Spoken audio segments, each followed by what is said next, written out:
foreign workers remain still essential in terms of how they are an essential part of our operational arms and legs. We saw that, I think, in the economic budget announcement that in the next 3 years, they try to scale this from $10 to $30. That is probably quite considerate and thoughtful in incrementing it. But the other part of this is also, I think, the business sentiments were reflecting that were there assistants like grants who actually looks at how they could, one, we wanted them to actually look at productivity, automation, research and stuff like that. That needs hard cash, that needs cash flow. But the other end, they also need to pay a levy of the foreign workers and arms and legs.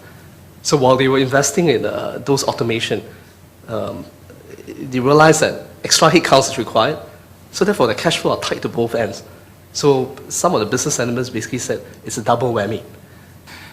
Now, the main instrument is to raise foreign worker levy over the next 3 years. And foreign worker levy actually is our implicit minimum wage law. And I think overall, labor costs would increase.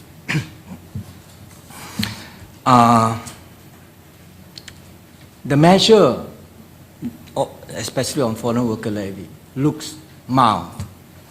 But I'm very sure to some industries and to some firms, it can be very challenging. And what I want to say is that actually, we have done it before.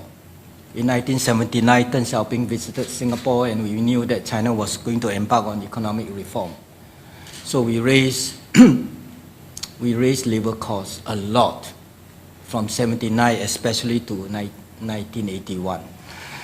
The measures, I don't know how many of you still remember, NWC, high wage recommendations, CPF, employer CPF rates raised substantially, SDF levy was introduced for the first time, plus payroll tax. A lot, much more than now. And I think we did well. Our dollar appreciated, but many firms relocated. But we were prepared. Many firms went to Malaysia. They didn't dare to go to China then. Productivity growth was 5% per annum in the 80s.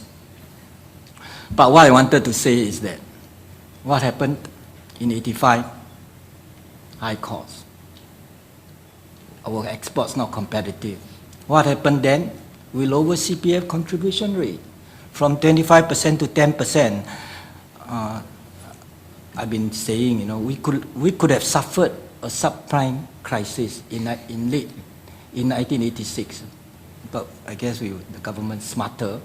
Banks were told to extend the loan by 5 years, plus we protect our HDB flats from the bankruptcy act. So we reduced it, and then it was a structural problem. It took us about 8 years for CPF contribution rate to restore to 20% in 1994. So back to now.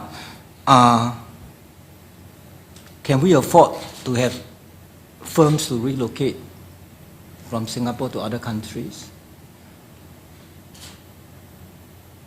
I'm glad SMEs representatives are here. I think some of the firms may face some problem.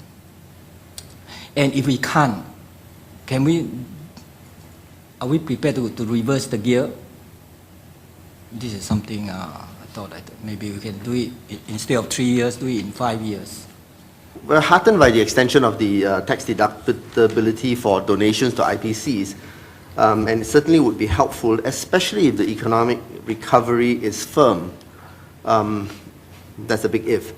We have seen property prices rising, but I'm not convinced that that has filtered through into rising incomes and ability for people to be able to donate money. The focus on the budget on productivity is across the whole economy, and is well-intentioned and certainly good for the long term. But the immediate impact of the foreign worker levy on caregiving institutions as well as VWOs is going to be quite marked and significant. The supply of local labor has always been challenged in that sector, and I think one thought that is going to be, that could get to be pretty strident would be that perhaps there could be some special dispensation for these institutions to make it more of a pass-through and less of a drag.